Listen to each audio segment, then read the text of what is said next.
Well, hey everyone, welcome to the Social Media Church podcast. I'm your co-host, Aaron Magnuson, not joined today by my other co-host, Nils Smith, but I am joined today by one of our Social Media Church Conference speakers. And I'm so excited to have a conversation with the speaker. This was one of the speakers that got such a great response from those of you that attended. And I also want to let you know that we launched something recently called Social Media Church Partners. And if you're not on our email list, go to our website, socialmedia.church, get on our email list, and you can sign up right now by going to socialmedia.church/partners.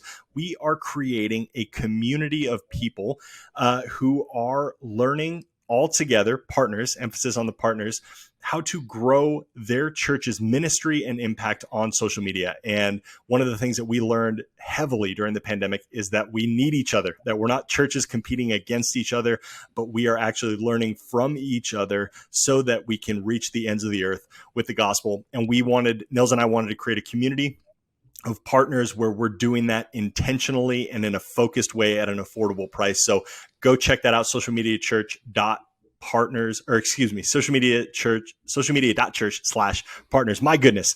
It is time for me to stop talking, and it is time for you guys to be introduced or reintroduced, for some of you who attended the conference, to Briana Zananiri, who is one of the social media managers, or maybe the social media manager at Sunday Social. Briana, welcome to the podcast. I would just love it if you introduce yourself to our audience, or for some of them, reintroduce yourself. Sure. Thank you so much for having me on. Just to clarify, I am the social media manager. I love it.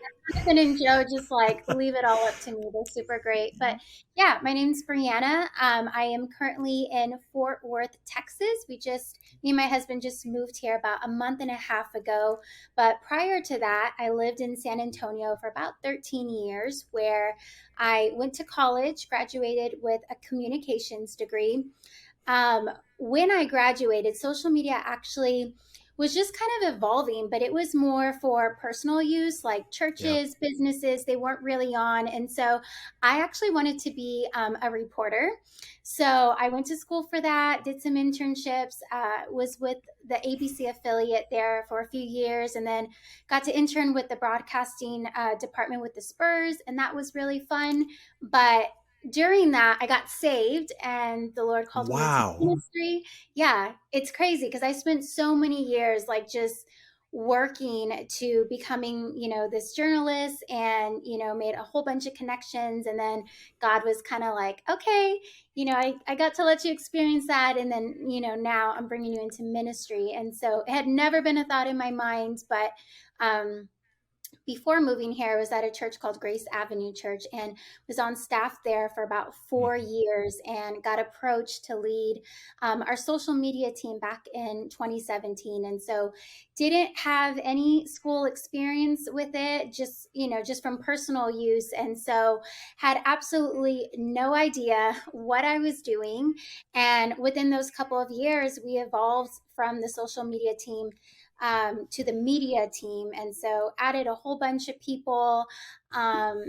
It was really fun. It was a lot of trial and error, which is why I'm so passionate about teaching people how to become, better leaders for their team, or how to build their team. And so currently I am the social media manager for Sunday Social, among some other things that I do for them.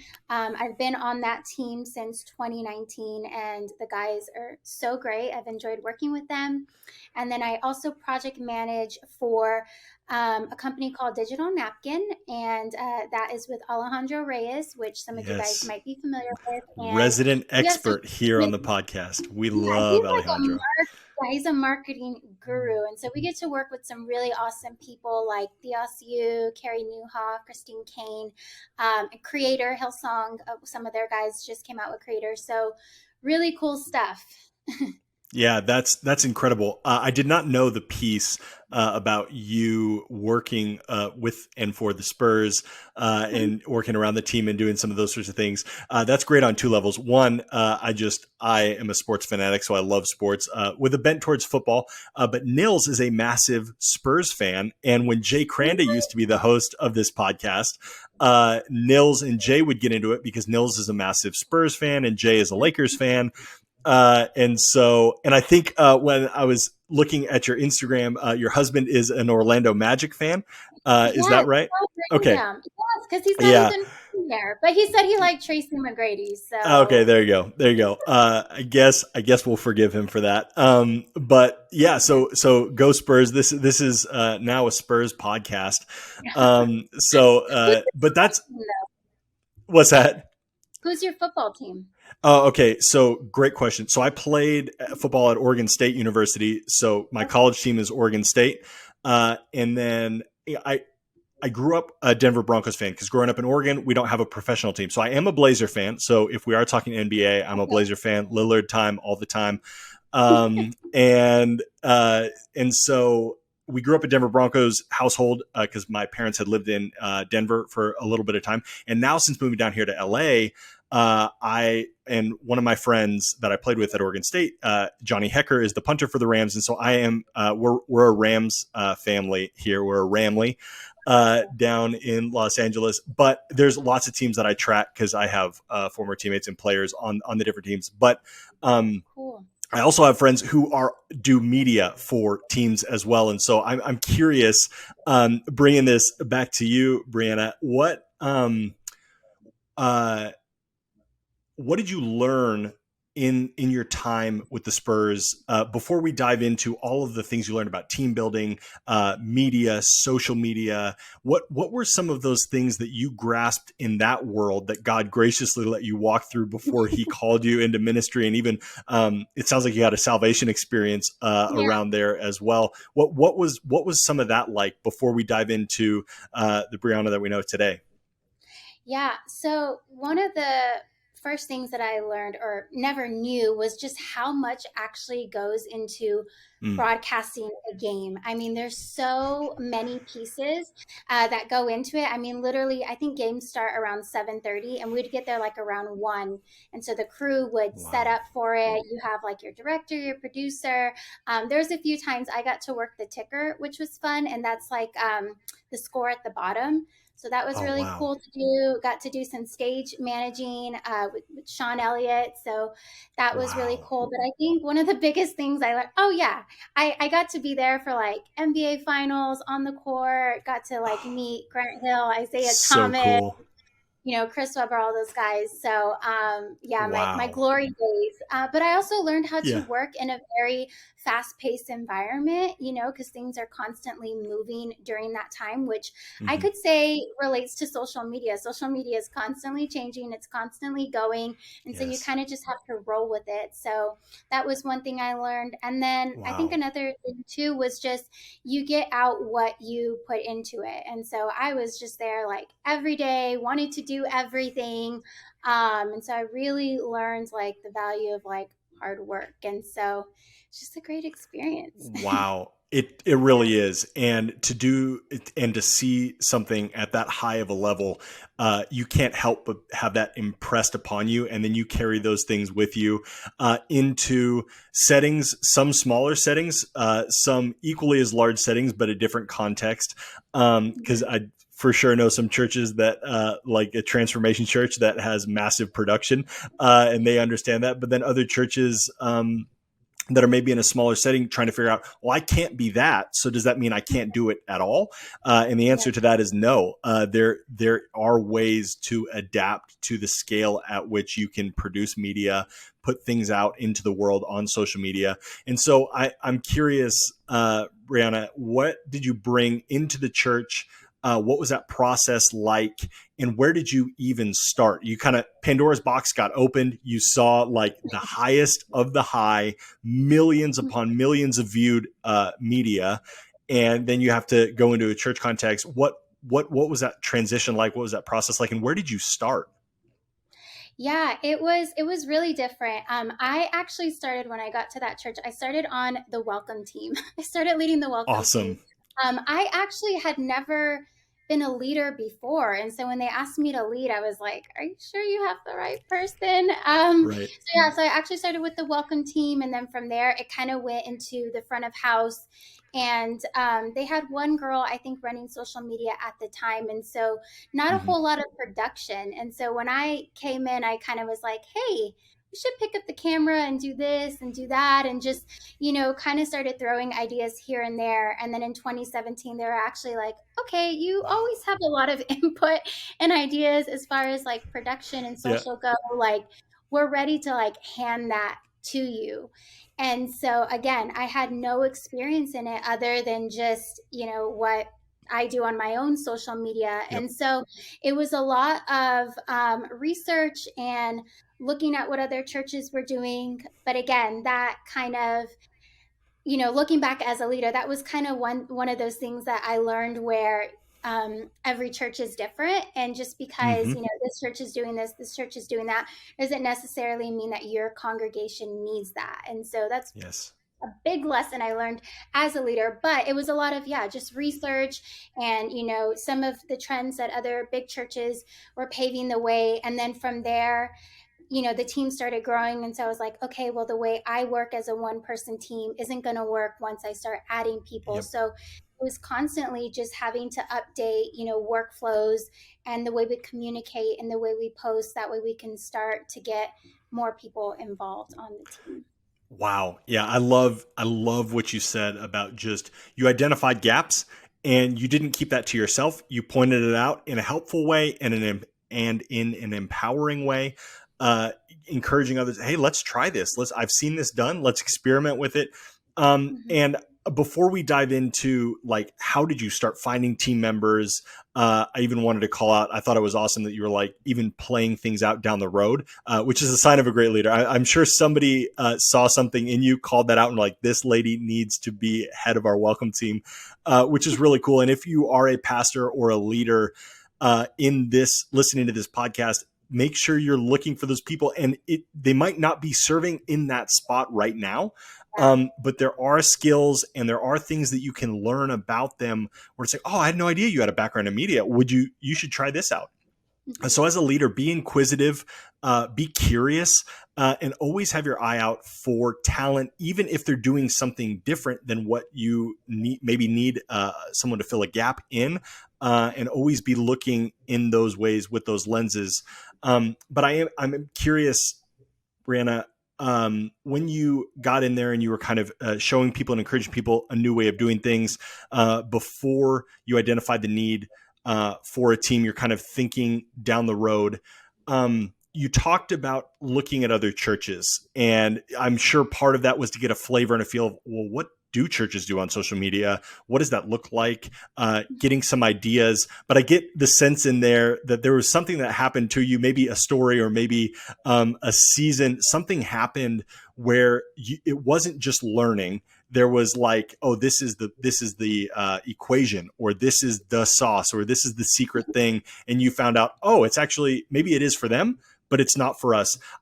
It's so important that we don't copy, and that we are the individuals that God's called us to be, and that we are the churches as individual churches that God has called our unique church to be. So I'm curious if there is a learning lesson in there that you could just expound upon just for a minute or two for our listening audience, that it's actually not about copying what Elevation does, what Life Church does, what Transformation Church does, what my church does here in LA, or even a different church around the world, but really figuring out who am I and who is God calling my church to be for us. Yeah, I don't know if it's maybe a particular story I can think of, but I think it was Mm-hmm. just more so like as a leader, just like, feeling that pressure to like keep up with what everyone else is doing, and then just kind of doing a self examination and just being like, we probably don't have the team that, let's say, an elevation does Yes. have, or a transformation. Like, I'm sure Mm-hmm. their team is large. And so it almost feels like we're having to keep up, but then I'm like burning out my team for trying to keep up. And so I think it was just Yes. more of like a self Wow. examination type of thing. And then also, again, when I led the media team, I reported straight to my pastor. And so there was regular check-ins to where he talked about, what he was loving, what we might want to stay away from, Wow. or, what he was really feeling the Lord was speaking to him about the church. And so I think also just you want to echo what your pastor is preaching, So again, good. because what the other churches are doing might not be what your congregation needs. And That's so right. it was just really like shifting my perspective and being like, okay, how can we build a community online? How can we serve Yeah. our church better? And I think that probably hit maybe the most like during the pandemic, because again, it was almost like starting the team all over again, because it was like, Yeah. okay, what are churches going to do now? Like, who's going to pave the way? What's going to be trendy? Like, so again, it was like having to research all over again, and then being like, okay, but what does our church need in this Yes. season? Yeah. That's So I so think good. That's yeah. yeah, just constantly doing like a self check and just being Yeah. like, okay, are we hitting the vision? Are we hitting the goals? Is this where the team needs to be? So Yes, and getting that vision from the visionary of the church, the lead pastor, and making mhm. sure that social media is reflective of where are we going as a church, and having those regular meetings might be something to think about for some of you who are listening. A good rhythm to implement, and based on how you're describing that, it sounds like that was an empowering conversation. That wasn't like a limiting conversation for what you were trying to do and where you were trying to help your team grow, and even creatively, it was kind of a 30,000 foot view Yeah. conversation. Yeah, for sure. That's Yeah. great. And it was great. Like I said, we would check in regularly to do that. And so if you're in that position and maybe you don't have that access, or maybe you Yeah, don't have that time where you can meet with your pastor, the leader, whoever you report to, I just think it's always good to check in and just make sure that, your team is hitting the mark, or you're hitting the mark on social media. for sure. Mhm. So for some of us, it's one person doing this right now, or there's nobody doing it. And so we've kind of addressed, hey, this is how you start to identify some of those people. They might not be on that team.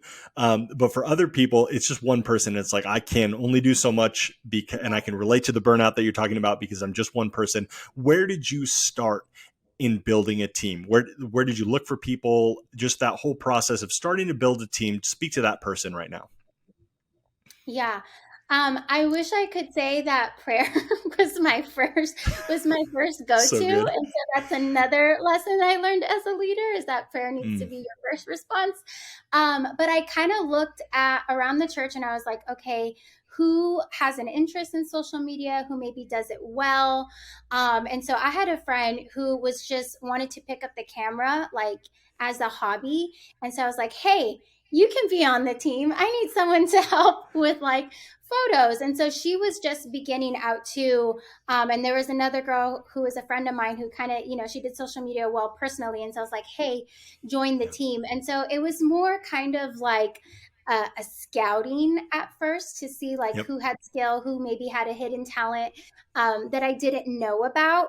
And Hmm. then as we started growing, I was like, okay, God, that's when I was like, all right, praying, like highlight someone to me. Because, like you said earlier, you don't necessarily have to look for skill. Like, if someone Yep. is teachable and they are ready to say yes and they want to serve any way they can, then that's already a great person to start with, because they have, a servant's heart and are willing to put the work in and they want to learn. And so I would definitely just echo what you said. Like, don't ever count someone out just because maybe they don't have a background in that area. That's really good and really Yeah. important. Yeah. And some of you need to hit the 30-second back button twice and just listen to that again. Really important that as we are equipping the saints, right, we're raising people up to be more of who God has called them to be, sharpening skills that maybe they didn't even know or identify. But yeah, great characteristics are, yeah, that humility, that teachability, that moldability. And you know it. We love interacting with these people. You're probably drawn to these people. It's just making the ask, which I am curious about. And that, as a leader of volunteers now at two different churches, two different size churches, one where our church was basically run by volunteers, my church in Oregon, church of 300, met in a middle school, set up, tear down every week. And then context here in Southern California, again, working with a team of volunteers online.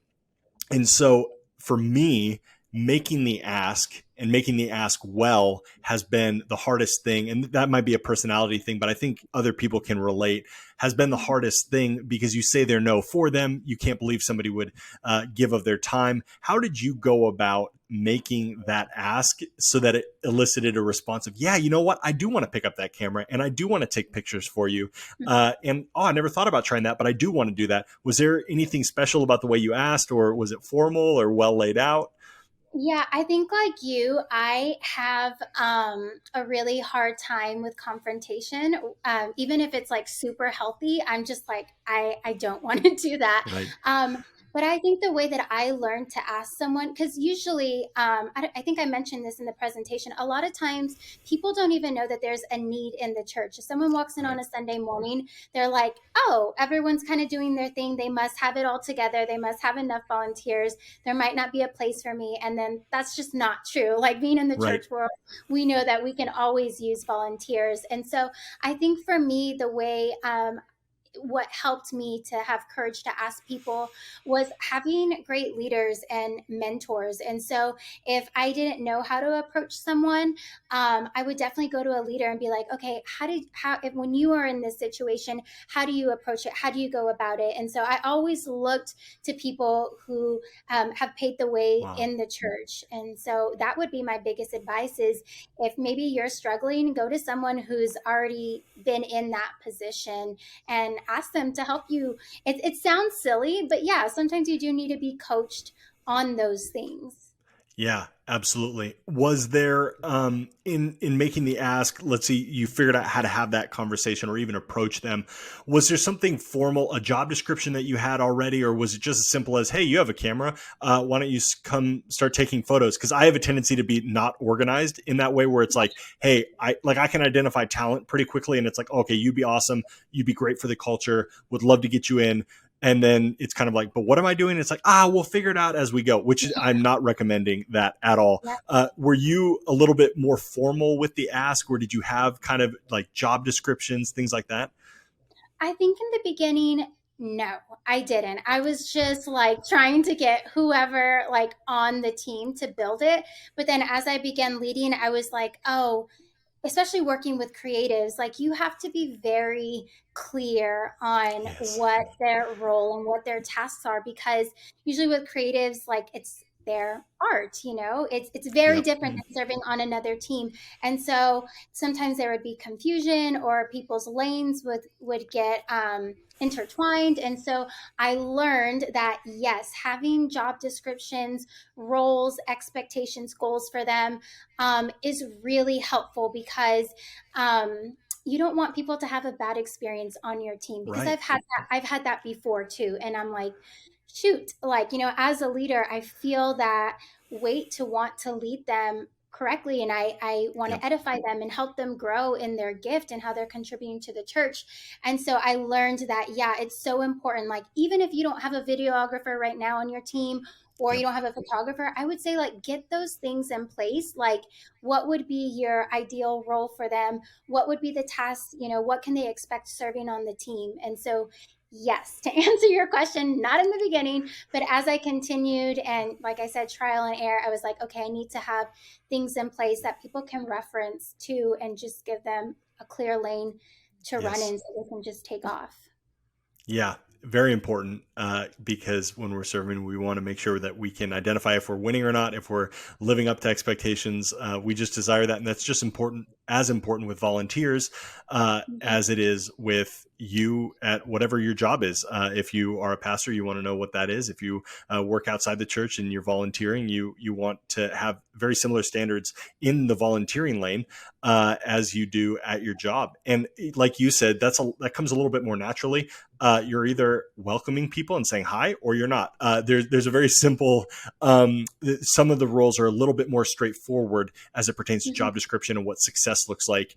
In the creative space, there's a lot of gray area, and for those of you who are creatives listening, you know that. And so helping define that so that there are objective wins instead of just feeling like it's a subjective space all the time, is really helpful and really, really good. So yeah, that's good that you eventually got there. I have as well. And I've even, empowered people to help me in that area. So their Mhm. role on my team is the administrative side, which is Yeah. lacking. And so being creative, and which brings me, actually, I forgot about this question, but I wanted to make sure and ask you. Sometimes we even have a difficulty in identifying what is something that can be delegated. So just for the sake of people's creativity listening to this right now, what were some of those roles that you gave away? Because the obvious ones are holding a camera, whether that's photography or videography, getting in some sort of editor suite, those are the obvious ones. Posting on Yeah. social media. What are some of the obvious ones, but also some of the not obvious ones? Like, no, we had people on our social media team doing this.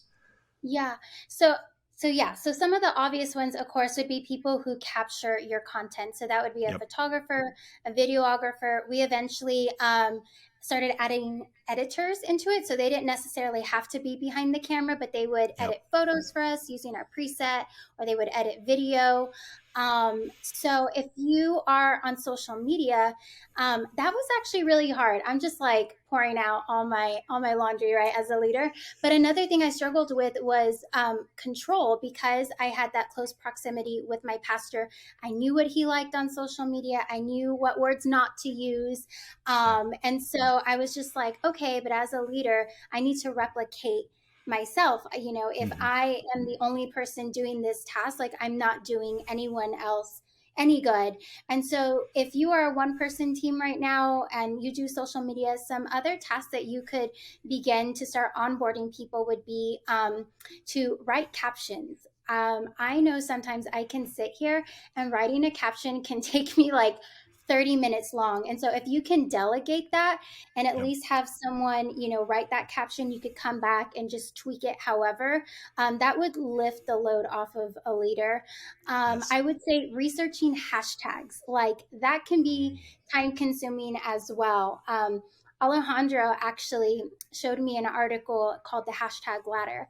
And so what you do is you have this spreadsheet and you get like 60 hashtags. And according to like how many followers you have, you put these hashtags in categories and you kind of track to see if it's popular, if it's not. And so I kid you not, that took me a while. And so if you could delegate someone just to researching hashtags for Wow. specific posts, whether it's like youth, kids, a team night, whatever that looks like, that is a really great role to delegate to someone. Yeah. Scheduling out posts. I used to do this again, managing the social media. I would spend one day where I was writing captions and scheduling out posts. But if you already have something in place, that would be another thing you could delegate to someone. And then lastly, posting on stories. So just because I posted on the main feed, on Sundays, I would delegate and have people serving just on stories. And So so good. I didn't have to worry about that on a Sunday morning. We had someone already doing that, and they would collaborate with our photographers and videographers. They would have a shot list for the day, so they knew what they needed to post. And so those are a Wow. few of maybe not the obvious roles. Yes. And then having wins and definitions of what those roles are and what we're looking for and expectations and how they interact with each other. That is so good. And that's a lot of different hats and that's a lot of different Yeah. people. And when you have these roles, it's great because a lot of people can be involved. But sometimes, especially with creatives, and I don't know what it is with creatives, but Mhm. that culture can go south really quickly. And you might be listening to this and you've identified that culture. Maybe you're in that culture currently, or you remember a time when you were in that culture where it's not a great place to be. Creativity is not really going off. It's not a place you want to be. You really just become about, am I doing the wins? Am I doing the bare minimum? Or you left altogether. I'm curious, how did you retain a good culture, and what were some of those things as we're as leaders thinking about building these teams, especially in the creative space, but really this would apply to any space that you're building volunteer teams around. How did you retain a good culture that people wanted to continue being a part of, and even maybe like, oh, you do that, I want to join that team? Yeah. So first and foremost, I would say that vision, goals, roles, expectation type of thing. Like I always tell people before you even post on social media, like that has to be your foundation. Like what is the vision? What's the heart? What's the buy-in for your team? What are you all trying to accomplish? And so if you continually pour that into your team, like everyone's going Yeah. to be on the same page. So that's one way you can maintain culture. Two is you always want to echo what your pastor is saying. So whatever he's preaching from the platform, whatever he's hearing from the Lord, you want to make sure that you're imparting that into your team as Mhm. well. And then don't wait to address something when you see misalignment. So, like me and Aaron, Oh, people who don't like confrontation, um, you don't want to wait until something's really bad to confront it. And so, if you yes. see something that's off, confront it right away. And I say that goes hand in hand with having a relationship with your team. I will say that the media team at my church, it was like the funnest team I had ever been on. Yeah. There was no drama. We like all used to hang out outside of church. And so, as a leader, it's so important to have a relationship with your team outside of church. Like, if they're only hearing from you, like when you have a task or when you're at Yeah. church, then you got to change that up because I feel like as a leader, it's so easy. It's easier to confront someone, healthy confrontation, when there's a relationship. When there's not a Totally. relationship, that's when people can get offended and they get hurt. But if you have that relationship, they already know where your heart is and where you're coming from. And so I would Yes. say those things for good culture. Yeah, and none of that has to do with the activities or any of the it wasn't about the game, it wasn't about the food that you were eating, it wasn't about the drinks that you were having, it wasn't about the places or restaurants you went to. All of that has to do with like pre-work behind the scenes, like do we know Yeah. each other? Are we Mhm. doing life together? Can I have this difficult conversation with you because we've laughed and cried together? And Yeah. that's just such a great reminder. Ron Starling was on here a few episodes ago now. And one of the things that he said about the culture of volunteers is um, that he would always try to figure out they're working for free, but Mhm. what can I pay them with?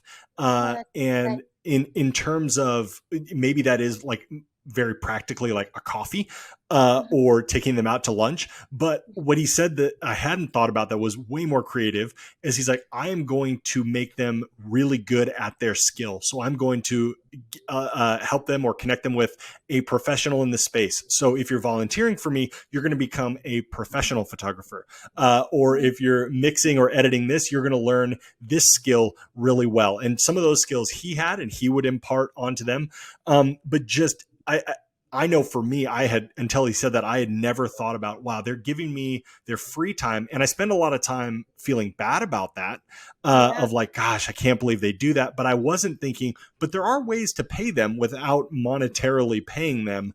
Um, and so, as the leaders who are listening to this, just always be thinking about a lot of the great culture has to do with those healthy transactions and Yeah. even just the simple relational transactions of I care about you, I care about your kids, I care about the class load that you have this semester, I care about these things, and I'm checking in with you on that. That has nothing to do with those rules and those documents and those guidelines that we have for Yeah. what you're actually trying to accomplish as a volunteer. I'm curious if there's maybe specific examples going outside of that, practical ways that you get together and made time with volunteers that are already giving you their time, but you also want to make sure that you're taking a little bit more of their time to pour into them outside of the task oriented world. How did you do that well?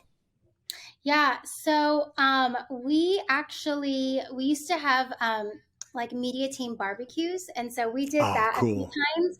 And then we even did like a Christmas party where it was like a '90s Christmas party, so like everyone Nice. came dressed like in their '90s outfit, and so I don't know if that's maybe an obvious way, but we Yeah. always go together as a team. Of course, one on one would take them the coffees, go to lunch, randomly text them or call them just to Yeah. check in, like, hey, I'm praying for you, or hey, is there anything I can pray for? I think even small things like that go such a long way. I don't know how many times like I picked up the phone just to check in on someone and they were going through something. So even if Wow. it's not spending money, taking them out, like just small little Yeah. things like that is really great. But then I would highly encourage like getting together all as one and doing something fun like that. Yes. Did you ever have, because, and this might be specific to certain people's contexts, people outside of the physical proximity where it's not like you're going to go over to somebody's house, you have to do it on Zoom. Have you ever done any cool things with teams on Zoom, or maybe it's more of a remote team? Yeah. In any ideas or thoughts or experiences with that? Because there's more than one way to accomplish this outside of just physical gathering, where you still feel like you're physically together all in the same space. Yeah, I mean, of course, we did it during COVID, and I can't think of that app right now that we used to use. You could like play games on it. What was it called? Yes. Well, there's What one did it? called Jackbox. Is it It was Jackbox?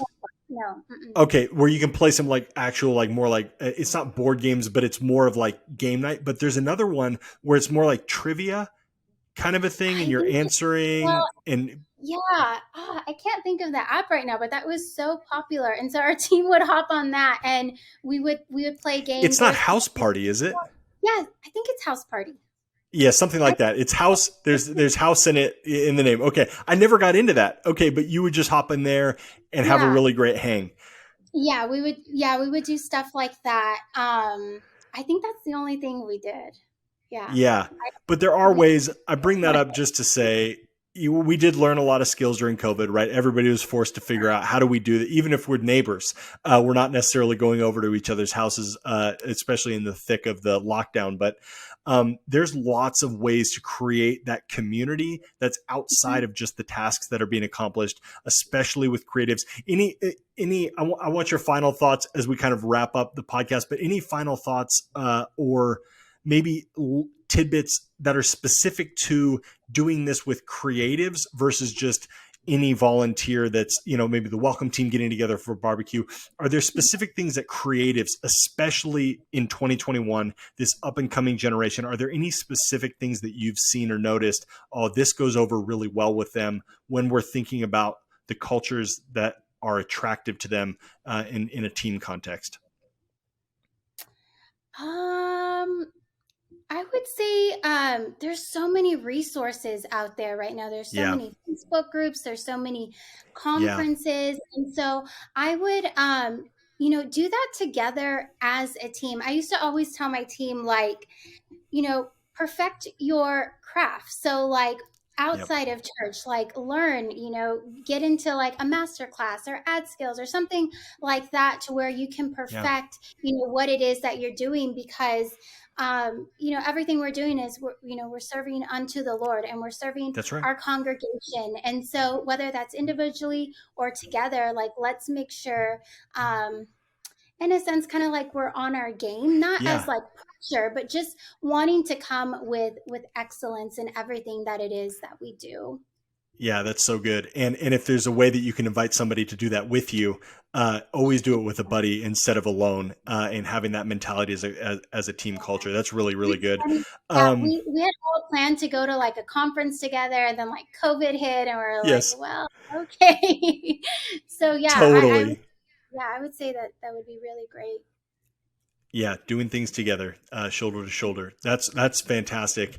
Well, as we wrap up, I want your final thoughts. Anything that you want to leave people with as they think about any part of this process of building a volunteer team around media. Yeah, I think just to echo what I said earlier is just Hmm. pray and ask God to highlight someone to you. Like that wasn't So good. always my first response, and I wish it was as a leader, but you have no idea, who He would highlight to you. I would say also our greatest commission is to make disciples. So if there's someone you want to invest your time in, there's someone you want to disciple, like I would encourage you to be courageous and go make that ask and let them know like this is more than just me wanting you to serve on the team. Like I really want to Yeah. invest my time in you and help you grow spiritually. um, and then I would say something else as you're growing your team, when you do get those volunteers, just Yeah. make it very clear as to what their role is on the team and what serving looks like. There were a few times I had people join the team and they were like, oh, this is very fast paced and, there's deadlines. And so to not shock people, you want to let them know what they're in Yeah. for and give them that vision and that buy in. That way, you know, everything is just clear, right? They're not coming into it Yep. blindly. Totally. And so, and all those other things like having those workflows, having that social Yep. media guide, the job descriptions, role descriptions, like have all that in place. That way, when you start Yes. onboarding, those things it'll be cake. Like you'll already have those Totally. things set in place. And so I would say just lead out of a place as if you were not doing this by yourself. Absolutely. And I feel prompted to say this right now. I was thinking, as you were talking, I was thinking the more complex, the better. I think there's a way to onboard them, and don't be afraid of like, wow, they are going to freak out when they see all this stuff.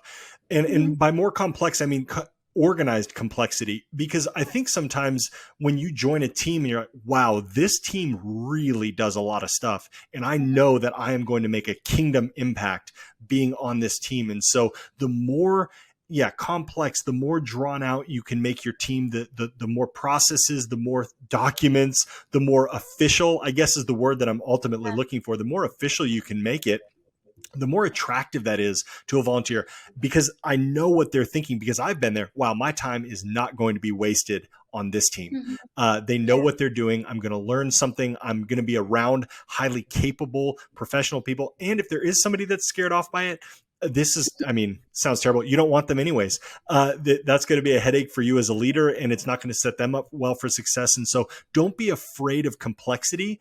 Don't disguise that by being lazy, and then they come in and find out, wow, there should be more systems in place. This is a lot of stuff that's just randomly floating around. Make it complex, but make it intentionally complex so that there's Yeah. worth associated with it. Yeah. So good. One final question, and then I want you to tell people where they can connect with you. And this might lead to where they can connect with you. What is your favorite social media platform right now in October of 2021? My favorite social media platform, Instagram. I It love is. Instagram. I can't get away from it. Like, Yeah. I know it like changes every single day, but it's just like it's just still my favorite. I love photography. I love videos, and Yeah. so I yeah, I just love it. Okay. I lied. One more question off of that. Okay. The most used feature for you on Instagram is what? Is it reels? Is it stories? Is it just straight posts with a nice caption? What's the most used feature? Maybe it's boomerang or filters. Yeah, I guess personally, I Yes, probably just do personally. more images more than anything. But then I have like this passion project ministry thing that I'm doing, and I'm loving like doing reels on it. And when reels first came out and we talked about me doing it for Sunday social, I was like, absolutely not. Like, I don't want to do the pointy little thing, I don't want to dance. And then, like, as I continue to do it, like, they somehow work and people love them. And so I actually like really love making reels now. It's like really fun for me to research and put all of those together. So yeah. That's really funny, and that's so great. It speaks to it. It seems like you've had a journey of being called to do certain things, and your initial reaction is what, and then you end up being really great at it. That's fantastic. Well, thank you so much, Briana, for your time and for just spending here some time with us, for pouring into us, for contributing to the conference. If you I didn't let you answer, where can people connect with you? Because I know at the end of this podcast, if you are still listening, you are looking to get connected. If you haven't searched her already on Instagram, what are the best places to connect with you, to see what you're up to even maybe become a part of some of the things that you're doing? Maybe there's somebody who wants to join Sunday Social, the community there. Just let us know the best places to connect with you. Yeah. So personally, just Briana Zananiri at Briana Zananiri. Sunday Social, that is really where I do a lot of answering questions about social Mhm. media. So just follow us at sundaysocial.tv. And I promise you, if you send us a message and you have a question, like, we will answer it. That's one of our favorite things to do, is equip people to be successful in communicating with their congregation and church members. So you can definitely find us there. If you're someone who is a one-person team right now, don't have a graphic designer, I would highly look into Sunday Social as well. It's very affordable. We have stock photography. I work with this team, and so I know just how much intentionality goes into everything that we do. And then for all the girls, my passion project is called Finding the Good series, and I interview women who come on and just share testimonies of God's goodness. And I never get tired of hearing those stories. So if you want to follow along or maybe share your own story, you can find me on Instagram at Finding the Good series. Yeah. Wow, that's great.